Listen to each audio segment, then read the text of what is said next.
Bom dia a todos, a todas as mães presentes, encarnadas ou desencarnadas, biológicas ou não biológicas. Parabéns pela grande missão que Deus conferiu a todos vocês. Uma missão de suma importância, conduzir os filhos de Deus na dimensão material. Então é uma missão de suma importância ser mãe. E não precisa ser perfeita, como o poema que o Jonas acabou de ler, do Mário Quintana. O importante é fazer o melhor que tiver ao alcance. Isso é que é importante.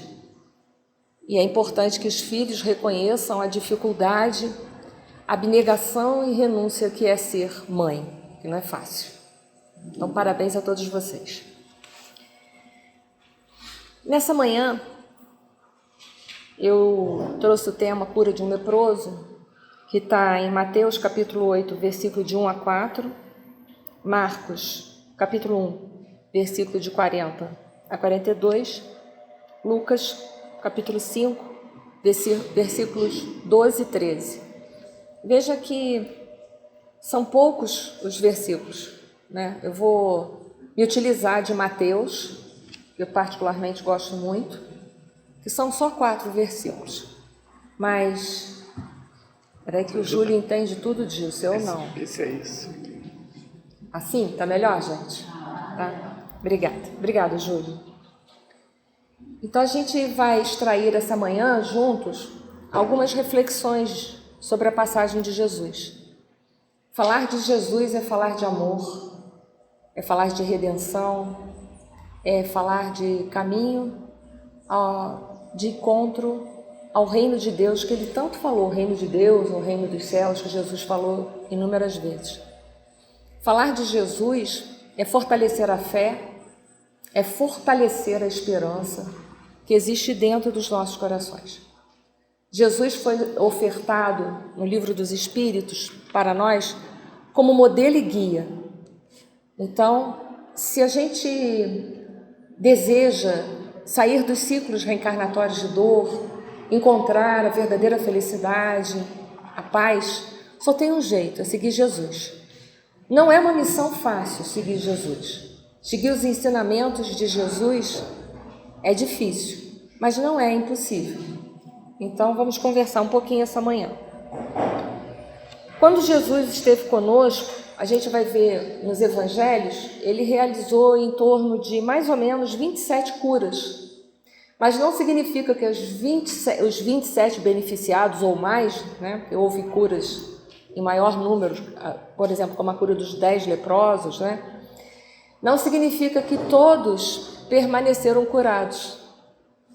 E essa história, essa passagem, melhor dizendo, dessa manhã, que a gente vai explorar um pouquinho, a gente vai ter a oportunidade de fazer algumas reflexões em torno disso, da cura que a gente busca. A gente está aqui na Terra, nenhum de nós deseja sofrer.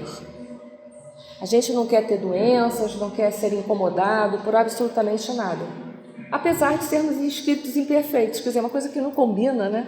Apesar da nossa posição, a gente quer estar agraciado o tempo todo. Mas isso não é possível. Então vamos ler a passagem. Eu escolhi o Evangelho de Mateus para a gente fazer algumas reflexões em torno. Disse assim Mateus, em capítulo 8, versículo de 1 a 4. E descendo ele do monte, seguiu uma grande multidão. E eis que veio um leproso e o adorou, dizendo: Senhor, se quiseres, podes tornar-me limpo. E Jesus, estendendo a mão, tocou, dizendo: Quero ser limpo. E logo ficou purificado da lepra. Disse-lhe então Jesus: Olha, não digas a alguém, mas vai, mostra-te ao sacerdote e apresenta a oferta que Moisés determinou para lhe servir de testemunho. Assim foi a passagem.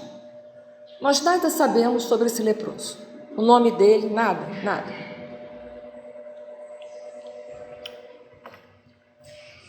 É importante a gente voltar no tempo e entender o que significava a lepra naquele contexto, naquela sociedade, e o que significava ser um leproso naquela sociedade. Primeiro que qualquer afecção, qualquer patologia de pele, às vezes era comumente confundido como lepra, porque não se tinha medicina. E quem dava esse veredito, esse diagnóstico, eram os sacerdotes do templo. Eles eram encarregados de fazerem isso. Então, nem sempre as patologias eram verdadeiramente, aquela afecção dermatológica significava que era uma condição de lepra. Ela era considerada por eles como um pecado. Então, era evidência de um pecado, de uma corrupção, de algo que nós havíamos feito espiritualmente e que se projetava, que se manifestava na pele. Então, todo leproso, ele carregava o estigma de que ele era um pecador, era evidente o seu pecado era evidente, se tornava uma evidência na sociedade. E aí a gente já pensa, quantos pecados a gente faz, mas que não está evidente na sociedade? Mas a partir do momento em que ele era diagnosticado como lepra, era uma evidência de que era um homem que havia cometido um pecado que poderia ter sido relacionado à corrupção da carne ou no espírito. Mas enfim, ele era considerado um pecador e estava leproso porque simbolizava um castigo divino. Era assim que era ser leproso naquela época. Então você ficava em evidência que você havia cometido algum pecado materialmente, no mundo, na dimensão material, evidente, algum pecado espiritual, por pensamento, palavra e obra, digamos assim. E aquilo ali representava um castigo de Deus. Era aquela visão que se tinha de Deus, um Deus antropomórfico, com características e comportamentos humanos, porque é do humano castigar, é do humano a pena de talião, é do humano a vingança, mas jamais é divino a falta de misericórdia, a falta de amor. A prova cabal disso é que nós estamos aqui encarnados. E a grande maioria de nós não estamos encarnados porque nós merecemos estar encarnados. Nós estamos encarnados porque erramos, cometemos o famoso pecado que significa errar o alvo, e estamos aqui encarnados pela misericórdia de Deus. A misericórdia é dada a todo aquele que não tem direitos, mas tem potencial de vir a ter. É o nosso caso. Então veja que era a visão que nós tínhamos naquela época de que Deus era um Deus punitivo. Mas Deus não é punitivo. E aí então aquela pessoa que estava então diagnosticada definitivamente com a lepra, ela tinha... Já tem aqui... muito obrigada, Jonas. Eu aceito. Ela ficava apartada da sociedade. Então, ela podia viver nos campos, mas ela não podia mais entrar nas cidades. Para ela entrar nas cidades, a gente vai ver algumas passagens, como especificamente na tradição espiritual, quando fala de Maria de Magdala, eles anunciavam, tocavam sinos, batiam tambores, latas, enfim, algum objeto, para dizer que eles tinham que passar por ali para que todo mundo se apartasse. Ninguém podia se dirigir a um leproso e muito menos tocar um leproso. Um leproso era banido das cidades, ele perdia a cidadania. Olha que coisa grave, você perder a cidadania. Ele perdia a cidadania. Então, ser leproso tinha um caráter muito pesado naquela época. sofria-se um preconceito muito grande, sofria-se uma punição infinita, porque você era obrigado a ficar apartado da sociedade, da sua família, daqueles que você amava. Você tinha que ficar longe, nos campos, nos vales dos leprosos, totalmente separado da sociedade. Você perdia a cidadania. E ainda carregava, né, aquele estigma de que você era um pecador explícito, porque a partir de então todo mundo sabia disso, né?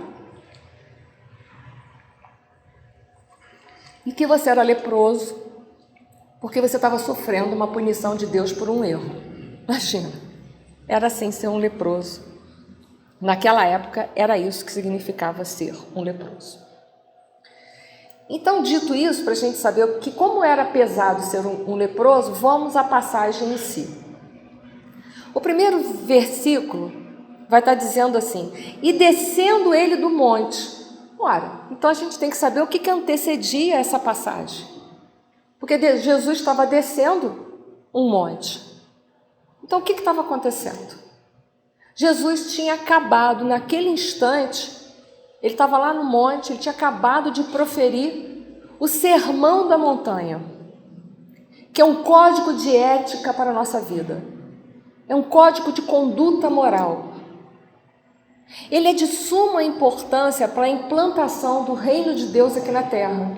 Jesus havia deixado para a humanidade toda uma diretriz comportamental embasada na moral e nas leis de Deus, para que todos aqueles que quisessem, de alguma sorte, se salvarem, sair dos ciclos reencarnatórios de dor, merecer ficar no planeta de regeneração, enfim, ele vivesse exatamente o que está escrito lá, que foi proferido, melhor dizendo, no Sermão da Montanha. Jesus acabava de deixar para a humanidade nada mais, nada menos do que isso.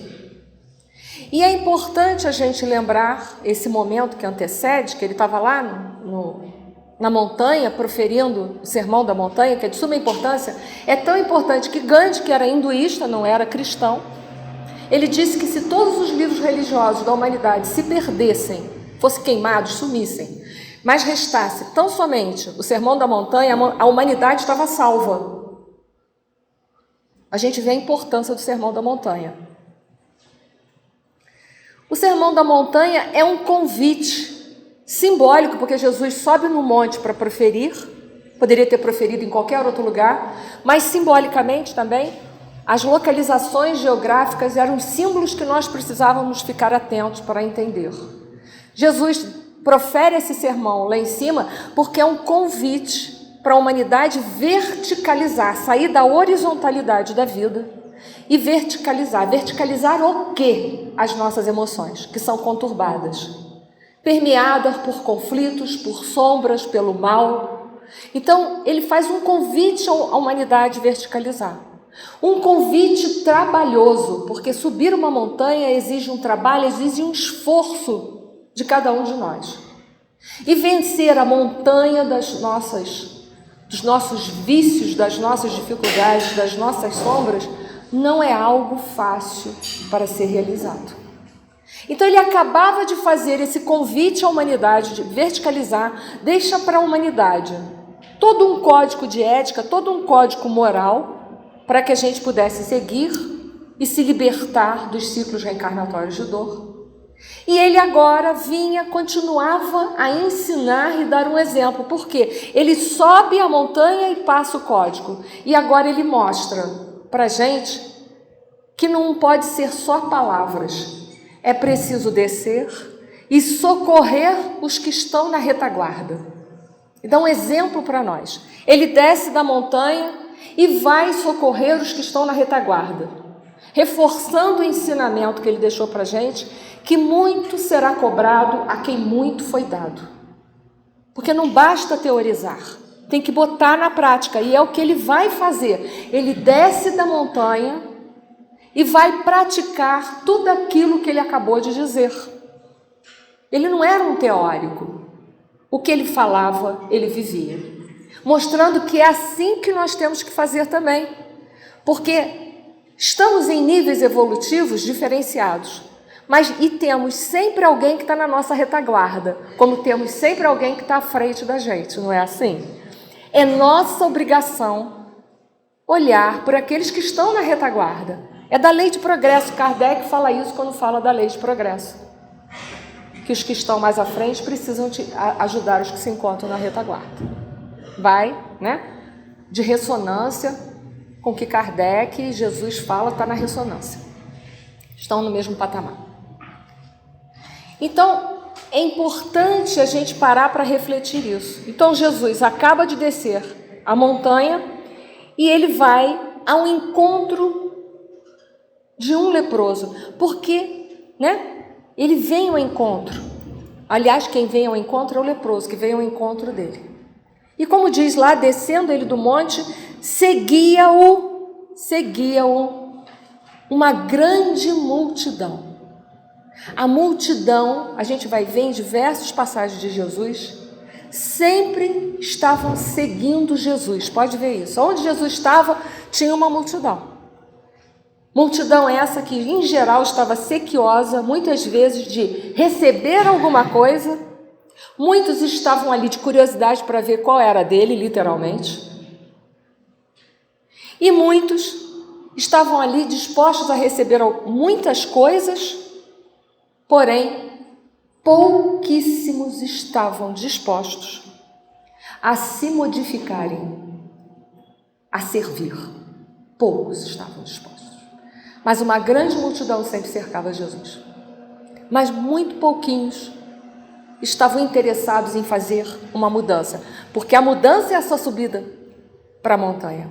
A mudança requer a gente olhar para a gente e ver o que em nós não está bom.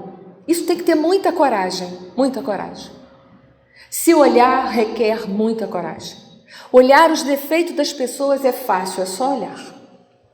Agora, olhar para dentro de si, ver os pontos em nós que não estão bons ainda, que precisam ser modificados. O que em nós está errado que facilitou o conflito dentro de uma vida de relação? Isso é muito difícil. É muito mais fácil a gente elaborar uma lista de defeitos dos outros do que olhar para dentro de si e fazer uma série de mudanças necessárias para que essa relação interpessoal ela possa se tornar uma relação mais agradável. Então a multidão seguia porque queria alguma coisa de Jesus, muitos só estavam ali de curiosidade para saber o que ele estava falando, mas sem enxergar a real importância de Jesus no nosso contexto. Então, assim era a questão de nosso Senhor Jesus Cristo. Então, sempre seguido por multidões curiosas, obsequiosas de obter favores sem fazer nada por merecer. É assim, a gente quer receber, mas não quer lutar verdadeiramente para merecer nada na nossa vida. A gente está sempre delegando para os outros a responsabilidade que cabe a nós. Muito bem. É interessante que Jesus, ele estava sempre nos locais onde os sofredores estavam. Jesus estava onde? Nos campos. Nos campos onde os leprosos, eles tinham acesso e podiam trafegar tranquilamente. Então, veja, não era por um acaso que Jesus estava por ali. O acaso não existe na vida de Jesus. Tudo nele tem um propósito, ele veio aqui trabalhar intensamente. Então, ele não estava ali descendo da montanha, naqueles campos, indo em direção às cidades. Não estava ali por um acaso. Ele já sabia que muitos sofredores, como os leprosos, estavam ali, pairando por ali. E aí veio esse leproso, que estava proibido de exercer a sua cidadania. E então, diz o versículo 2, e eis que veio um leproso e o adorou, dizendo, Senhor, se quiseres, pode me tornar limpo. Ou seja, o leproso reconhece a superioridade de nosso Senhor Jesus Cristo, porque ele o adora, ele o reverencia, mostrando que ele reconhece a superioridade de Jesus. Ele reconhece que Jesus está muito acima. Porque os sacerdotes ficavam muito bem, graças a Deus, lá dentro dos templos e não tinham contato com esse tipo de gente, o mínimo possível. Mas Jesus andava entre eles, literalmente. E é interessante que a gente vê que o leproso vai ao encontro de Jesus. É o leproso que vai ao encontro de Jesus. Mostrando para a gente simbolicamente, há mais de 2000 anos, que Jesus está sempre perto de nós. Está ou não está? Sempre. Jesus não está mais aqui, mas Ele continua pertinho de cada um de nós. Mas a decisão de ir até Ele tem que ser nossa. Tem que ser nossa. Jesus está entre nós 24 horas aqui, trabalhando em prol da evolução do planeta Terra. Quando lhe foi conferido governar o planeta Terra, não foi uma administração empresarial, vou cuidar dos negócios da Terra. Ele está cuidando de tudo da Terra, de todos os seres que aqui estão, não importa em que reino, no mineral, vegetal, animal, hominal, encarnado ou desencarnado, Ele está cuidando de todos nós, Ele sabe de todos nós, Ele sabe o nome de todos nós, de todas as nossas reencarnações aqui. Só isso que Ele sabe, pouco, né? Pouca coisa. É um banco de dados. Sabe tudo. Mas Jesus está conosco, mas nós precisamos ir até Ele. E é isso exatamente que essa passagem mostra. O leproso se dirige até Jesus.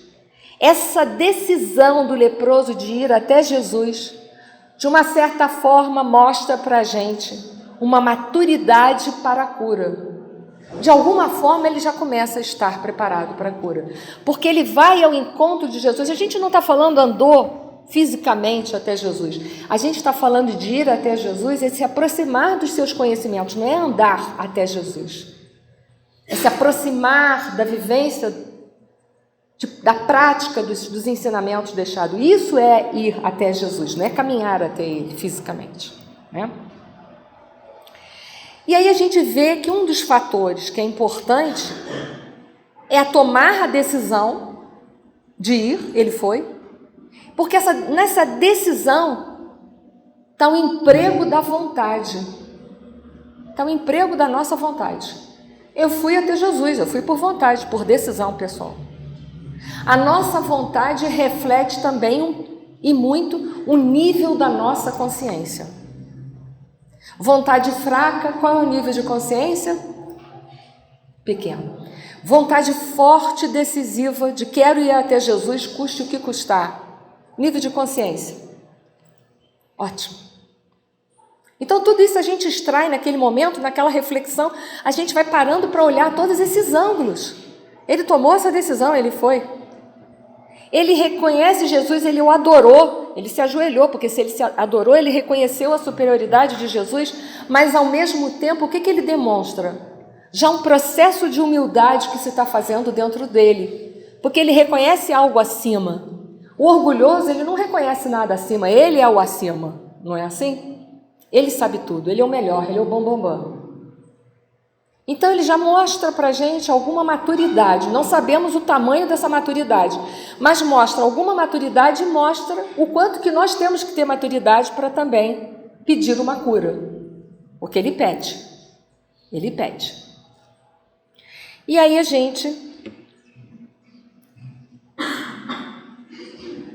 gente vai ver naquele instante que Jesus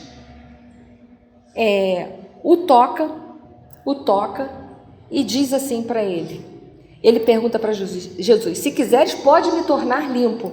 Essa outra questão de me tornar limpo também que eu quero comentar, é para ver o caráter punitivo que tinha ser leproso. Ele não pede para ser curado, ele pede para ser limpo, porque ele se sente impuro, porque disseram publicamente que ele é um homem pecador, então ele é o quê? Um impuro. E que a lepra nada mais é do que a expressão orgânica declarada de sua impureza espiritual. Então ele pede isso a Jesus. E Jesus, imediatamente, sem temer nada, o que faz? Jesus toca ele e diz, eu quero ser limpo. Eu quero ser limpo. Jesus, nesse instante, ele não teme as formalidades da lei judaica, porque as leis judaicas diziam que a gente não podia ter contato com os leprosos, tanto é que eles perdiam a cidadania e tinham que ser expulsos da cidade. Jesus mostra claramente para a gente que ele seguia as leis de Deus e não as formalidades humanas. Toca o homem e cura, comete uma infração perante as leis mosaicas que diz que a gente não pode tocar e nem se aproximar dos leprosos. Ele não está nem aí, ele segue as leis de Deus, que são as leis de amor e de misericórdia, e cura o homem. E tira essas impurezas que esse homem julgava possuir em grau maior do que todos nós, que era isso que ele achava. A culpa desse homem era explícita, tanto é que ele não pede para ser curado, ele pede para ser limpo. Ele se sentiu o último homem da fila, com certeza a baixa autoestima desse homem era muito grande em função disso. E Jesus o cura o leproso, purifica. E aí a pergunta que vai 21 séculos depois: o que em mim precisa ser depurado e decantado? Porque é essa pergunta que eu preciso fazer hoje, 21 séculos depois, fazendo uma reflexão dessa passagem. O que em mim precisa ser depurado?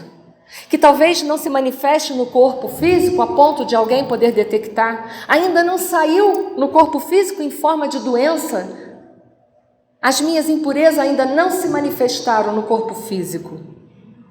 Porém, o que em mim precisa ser depurado ou ser decantado? Essa é a pergunta que eu tenho que fazer, que a gente precisa fazer para a gente. Eu não posso fazer para vocês, eu só posso fazer para mim. E vocês podem fazer para cada um de vocês. Vocês também não podem fazer para quem está do lado. Então, essa é mais uma reflexão que a gente vai tirar dessa passagem. Deixa eu voltar aqui um minuto antes.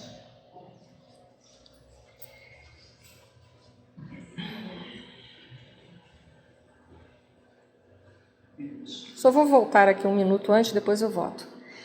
A gente vai ver um processo de cura. Esse homem foi até Jesus, o adorou. A gente já viu que uma das características para obter a cura é a humildade. É saber que não está acima da lei e da ordem. Que tem gente que se acha acima do bem e do mal. Mas ele já se achava realmente. Ele já deveria ter feito grandes reflexões em função de ter sofrido o preconceito da lepra. Então, o primeiro passo é ter a humildade. A palavra humildade significa reconhecimento. É a capacidade de reconhecer-se, de se ver. É um processo dinâmico, porque é repetição. É um processo dinâmico de reconhecimento. É entender que nós somos perfectíveis, mas nós não somos perfeitos. É quebrar um pouco aquele círculo, aquele circuito de orgulho que a gente vive, aquela casca grossa do orgulho que envolve a todos nós, ou a grande maioria de nós. Então, o primeiro passo é a humildade. A segunda é a aceitação e resignação diante da dor. Porque se eu não tenho aceitação diante da dor, e não importa que eu precise saber de causas ou não causas, mas pelo simples fato de eu me reconhecer imperfeita, é claro que se eu me reconheço imperfeita, eu não preciso saber detalhes de causas, preciso? Ora, pois, se eu já sou imperfeita, se eu já sou um ser imperfeito, se eu tenho imperfeições, eu não preciso saber detalhamentos dessas faltas. É só eu olhar para as minhas imperfeições e elaborá-las, trabalhá-las. Então, o primeiro processo é a aceitação, aceitar que a doença está ali não como uma punição, isso hoje, 21 séculos depois, mas é entender que a doença está ali para me reabilitar, para me sensibilizar, para me tirar da minha zona de conforto, para quebrar essa casca grossa chamada orgulho e egoísmo, para me transformar em uma pessoa melhor. A segunda é a resignação. O que é resignação? Dar um novo significado à minha existência, porque até então, com o significado que eu tinha da existência, eu só alcancei a doença, então eu preciso mudar a rota, não é? Se esse meu entendimento, se essa minha direção de vida que eu tive, agora nesse ponto da minha vida eu me encontro doente, é que essa direção está equivocada, concorda? Que se a direção tivesse certa, as coisas estavam no caminho de regresso. Então, dando um novo sentido e direção, um novo significado para a nossa existência. A terceira, que é tudo junto, né? É a transformação dos hábitos, é quebrar o automatismo, porque o erro está tão automatizado na gente que quando a gente vê, a gente repete. Já viu quando a gente está em processo de mudança? A gente fala assim, ai, eu já sabia e fiz de novo, não é assim que a gente fala? Mas a gente já sabia e fez de novo, é impressionante. A gente já sabia e fez de novo. Porque quebrar esse automatismo não é fácil. Quantas vidas será que a gente já repetiu a mesma coisa? Então tem que estar atento a si mesmo o tempo todo. Então esses são fatores decisivos para nós alcançarmos a cura que nós tanto desejamos. Deixa eu só ver se eu completei o terceiro. Isso. Jesus disse então que queria, limpou ele e ele seguiu. E aí Jesus disse assim, olha, não o digas a alguém, ou seja, não diga para ninguém que você foi curado, mas vai mostrar-te ao sacerdote e apresenta a oferta que Moisés determinou para lhe servir de testemunhos. Olha a humildade de Jesus. Não diz para ninguém que eu te curei, não, porque ele está ensinando para a gente, não saiba a vossa mão esquerda o que dá a direita, sem ostentação. Façam, ajuda as pessoas, mas não deixe a mão esquerda sinalizar que você fez alguma coisa de bom. Faz a caridade, mas não fica esperando como retorno a ostentação. Faz o bem pelo prazer de ser bom, sem chamar a atenção para si próprio, sem evidência pessoal. Jesus dá esse exemplo de novo, que ele diz, vai e não diz a ninguém, apresenta o sacerdote. Por que ele tinha que apresentar-se ao sacerdote? Porque ele tinha que resgatar a cidadania. Ele tinha sido expulso, ele perdeu a cidadania. Ele só ganharia a cidadania de novo depois de se apresentar ao sacerdote, e o sacerdote ia apresentar para ele a oferta que ele tinha que fazer, porque estava lá nas leis mosaicas, o rico ofertava isso, o pobre ofertava outra coisa, era de acordo com o poder aquisitivo. Mas todo mundo tinha que ofertar alguma coisa a Deus, tinha que fazer uma oferenda, para poder, então, depois desse ritual, o sacerdote, então, olhava ele de novo e ele resgatava a cidadania dele. Olha que dificuldade que era. Não era fácil, gente. Não era fácil. Então, Jesus, nesse meio do caminho, ele deixa para a gente um outro exemplo. Faça o bem sem ostentação. Que foi o que ele falou, não fala para ninguém, vai, se apresenta ao sacerdote, faz o que você... Aqui a lei manda, é se apresentar ao sacerdote e fazer uma oferenda. E ponto final, acabou, meu filho. É isso, ponto final. É simples assim. E aí eu vou fazer uma outra pergunta 21 séculos depois. Qual o sacrifício que mais agradaria a Deus? Também resposta que eu não posso dar a vocês, só posso eu dar para mim.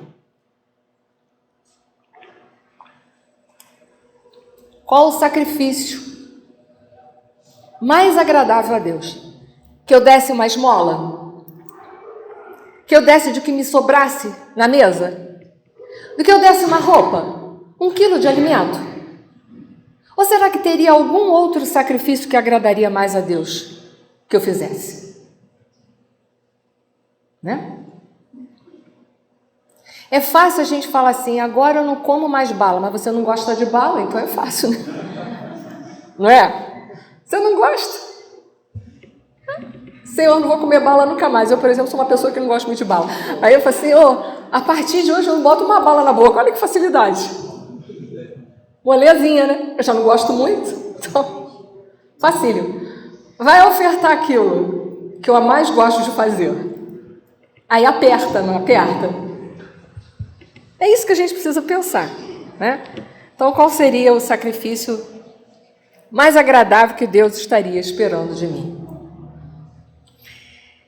Tem uma pergunta 999 do Livro dos Espíritos que pergunta assim: basta o arrependido durante a vida para que as faltas do Espírito se apaguem e ele ache graça diante de Deus? Porque o leproso se arrependeu de uma certa forma, porque ele pede a Jesus, né? Mas basta só isso para apagar todos os erros? Olha que moleza. No meu último dia de morte, eu falo assim, só um minutinho, não deixa eu ir embora já não. Aí eu falo assim pro alto, viro a cabeça e falo assim, Senhor, me arrependo de tudo que eu fiz de errado. Aí, irmãos, pá, tá feito? Isso é molezinha também. Isso é muito molezinha. A resposta dos espíritos. O arrependimento concorre para a melhoria do espírito, mas ele tem que expiar o seu passado. E aí a gente vai buscar subsídio lá no livro Céu e Inferno, que vai falar dos 3 processos pedagógicos para a gente apagar uma falta: arrependimento, expiação e reparação. No arrependimento eu tomo consciência, errei mesmo, e é ponto final. O que é expiação? Não é punição não, é trazer o puro para fora, porque as leis de Deus estão dentro de nós, é só trazer elas e botar para fora. Mas esse processo é fácil? Doloroso toda a vida.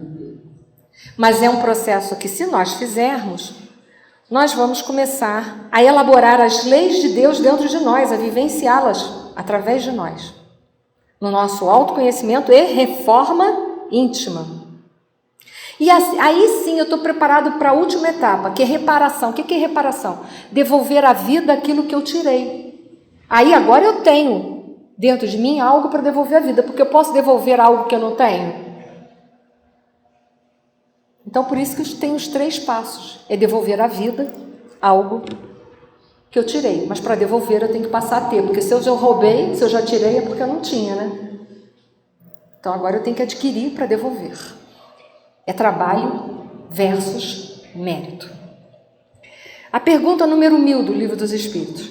Já desde esta vida poderemos ir resgatando as nossas faltas? Será que já podemos, no transcurso da nossa vida atual, ir já minimizando, resgatando muitas coisas, reparando tantas outras, né? Resposta, sim. Reparando-as.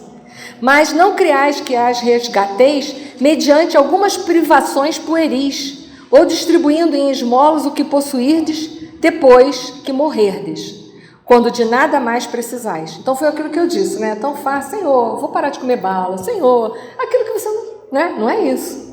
É verdadeiramente trabalhar a renúncia, o desapego de si próprio, o desapego das opiniões, os desapegos emocionais que a gente tem. Quais são os apegos? Um apego emocional que é pesadíssimo na nossa vida. É a falta de perdão. Não te perdoo mesmo pelo mal que tu me fez. Que é maior apego do que esse? O outro não precisa do meu perdão para se libertar. Ele precisa só se quitar da lei. Péssima notícia que eu dei.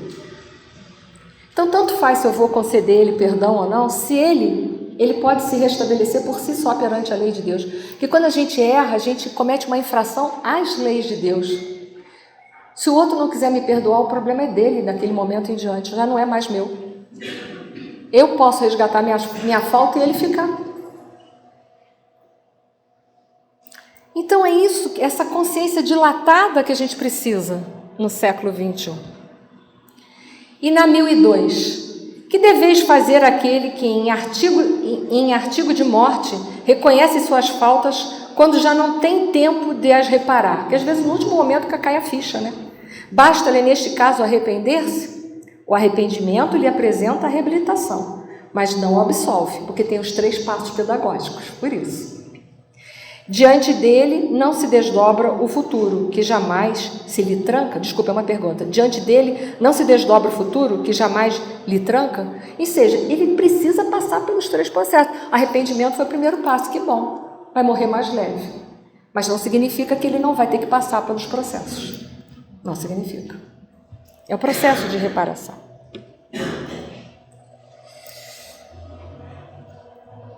Muito bem. Deixa eu só ver se eu trouxe uma outra pergunta do Livro dos Espíritos. Trouxe. Uma última que eu gosto muito de falar. A última do Livro dos Espíritos, que é a 1004, de suma importância para todos nós.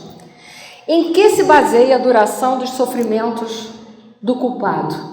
Em que se baseia a duração? Quanto tempo dura uma dor na nossa vida? Resposta. Ó, a resposta que a gente não quer ouvir, tá? É a resposta dos Espíritos, não é minha, não. No tempo necessário a que se melhore. Então, se eu postergo a melhora, eu postergo também a cura. Eu postergo também a libertação. Então, no tempo necessário que se melhore, sendo o estado de sofrimento ou de felicidade proporcionado ao grau de purificação do espírito, a duração e a natureza de seus sofrimentos depende do tempo que ele gasta em melhorar-se. À medida que progride e que os sentimentos se lhe depuram, seus sofrimentos diminuem e mudam de natureza. Então, quanto tempo demora para eu me libertar da dor? O tempo que eu me dispuser a me libertar dela. Quanto mais eu empurrar, né, como a gente diz no Brasil, empurrar com a barriga, mais tempo eu vou sofrer. Quanto mais eu decidir em melhorar, mais rapidamente eu vou alcançar a melhora. Agora, para finalizar, eu vou recorrer às tradições espirituais que representam narrações contadas no mundo espiritual com o intuito de aprofundar ou levar a reflexões sobre os ensinamentos de Jesus. Isso quem nos fala é Humberto de Campos, no livro Boa Nova, numa introdução intitulada Na Escola do Evangelho, logo no início do livro. Ele fala das narrativas, né, das tradições do mundo espiritual. Eu vou me recorrer às tradições do mundo espiritual, mas pelo Espírito. Amélia Rodrigues, livro Primícias do Reino, capítulo de número 13, que diz assim: a felicidade explodia em sua alma, como se uma cascata acabasse de irromper no canto de uma estrondosa sinfonia. Vira-o ao longe, descendo a montanha, e a multidão com ele. Parecia nimbado de estranha luz. Parava à sua volta um halo de serena tranquilidade. Algo se passara nele. Inusitada coragem impelira-o à frente. Até ali, fora um animal desvairado, caçado e foragido. Proibido de entrar nas cidades, vagava pelos campos, quase sempre misturado à farândula dos desgraçados dos seus jaís. Quando afloraram as primeiras manchas roxas na pele, tostadas, e a pústulas nauseabundas e doloridas começaram a apodrecer o corpo, também principiara a morrer. Todos os escorraçaram, todos. Os vínculos da família se arrebataram e os sonhos da juventude converteram-se em trevas hediondas. Perdera a faculdade de chorar, insensibilizara-se, sentia apenas sua própria dor, profunda e cruel, vergastando sem cessar. Senhor, se tu quiseres, bem podes me limpar. Eu creio que és aqueles que todos esperamos. Dize, quero. As lágrimas aljofraram pela primeira vez nos seus olhos, depois de muitos anos. A voz se estrangulou na garganta, entumecida. E Jesus responde: quero ser limpo. Desejou gritar, não pôde fazê-lo. Experimentava a sensação de uma transformação geral e violenta. Estupefato, sem o domínio da razão, aquela hora acompanhava, atônito, a renovação dos tecidos febris e apotrecidos que se operavam celeremente. Arrojou-se ao solo, sobre o rosto, e gritou tartamudeando: que queres que eu faça? E Jesus responde: não digas a ninguém. Vai, mostra-te ao sacerdote e oferece pela tua purificação o que Moisés determinou para que lhes sirva de testemunho. Naquele dia a noite caíra sem preâmbulos. À luz das estrelas longínquas, o mestre reuniu os discípulos em agradável aconchego. Chegada a hora do repasto, e preparada a fogueira aquecedora, foram distribuídos pão e peixe defumado. Acercando-se do rabi, Simão Pedro, indagou curioso: seria necessário que o leproso pagasse o tributo? E Jesus responde: é da lei, é o que está na lei. Tipo, deve ser vivido, né? Deve ser feito. E desejando esclarecer os companheiros não refeitos da grande emoção, Jesus prossegue. Legalmente ele estava morto, Jesus disse. Trazido à vida por mercê de nosso Pai, olha que Jesus não se atribui, mas trazido à vida por mercê de nosso Pai, deverá ser reconhecido por aqueles que representam a tradição, a lei que rege aquele povo. O tributo não entendamos como pagamento do louvor, puro e simples, mas como expressão de testemunho de reingresso nos estatutos dos homens. É o resgate da soberania. Espicaçado pela curiosidade, então André indagou a Jesus o seguinte: será justa a recomendação do silêncio? Ele pergunta para Jesus.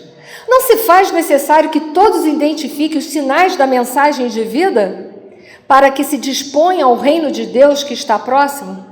A gente sempre achando que são os fenômenos que vão nos salvar, esquecido que é o ensinamento que está contido no fenômeno é que vai nos salvar. A gente sempre se esquece disso, né? A gente quer que o fenômeno seja divulgado, mas não se importa em divulgar a essência do fenômeno, que foi isso que salvou aquele homem. E aí o mestre espairou os olhos em derredor, como a delimitar os sítios onde se encontrava, e retarguiu, voltando, né? Deu a resposta a ele. Não transcorreu muito tempo e eu vos falei que sois o sal da terra. Para que serve o sal se perde o sabor? Diluindo-se no repasto, o sal não se faz presente sem alarde e todos os podem identificar? Jesus acabava de descer falar do sermão da montanha e falar do sol da terra, a luz do mundo, que era a missão dos seus discípulos. O sal não perde o sabor, aonde a gente põe ele predomina. Se você botar uma colherinha de sal num pouco de açúcar e adoçar o seu café ou o seu chá, você vai falar: ai, esse chá está salgado, ou ai, esse chá está salgado. Jesus havia acabado de fazer isso e ele estava perguntando se não era mais importante falar do fenômeno. O que é mais importante? Sois sal da terra, a luz do mundo. Você não pode se corromper aonde você estiver. Isso é viver o Cristo. Aonde você estiver, você tem que ser a mesma pessoa. Está no meio dos maus, seja bom. Está no meio dos injustos, seja justo. Está no meio dos cruéis, seja misericordioso. Era isso, essa era a mensagem de Jesus, quando ele falou do sal da terra. Olha a nossa dificuldade de viver a mensagem do Mestre. Se agarramos aos fenômenos, mas não conseguimos viver a essência da sua mensagem. E prossegue. E depois de uma breve pausa, como se desejasse caracterizar melhor os dias próximos, esclareceu: o reino de Deus não se fará notado pelas atrações externas. Olha o fenômeno. A terra sempre foi rica de homens e mulheres prodigiosos, profetas e rabis, curadores e adivinhos. Acima deles todos, no entanto, o Filho do Homem avelado. Fica a mensagem, né? E aí vai. E esclarecendo melhor os discípulos incipientes, Jesus ainda prossegue.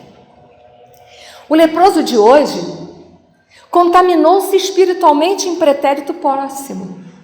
Ontem, soberbo e egoísta, banhou-se na lágrima dos oprimidos, abusando do corpo como os ventos bravios das tamareiras solitárias.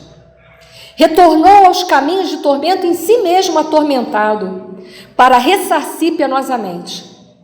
O legado que hoje recebeu é de responsabilidade antes que de merecimento. Vou ler de novo. O legado que hoje recebeu, qual foi o legado? A cura. O legado que hoje recebeu é de responsabilidade antes do que merecimento. O Pai misericordioso não deseja a punição do filho. Olha, Jesus mostrando um outro lado de Deus que não é o antropomórfico. O Pai misericordioso não deseja a punição do filho rebelde ou ingrato, mas sua renovação. Misericórdia quero e não sacrifício, já disse o profeta. Profeta Oséias, se eu não me engano. Não é? Por que estamos aqui? A dor é para castigar? Não, a dor é para nos ensinar.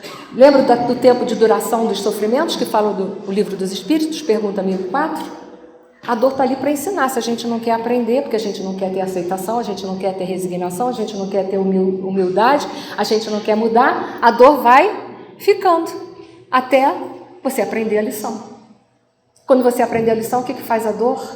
Fala, tchau, meu filho, você não precisa mais de mim, vou para o próximo que precisar.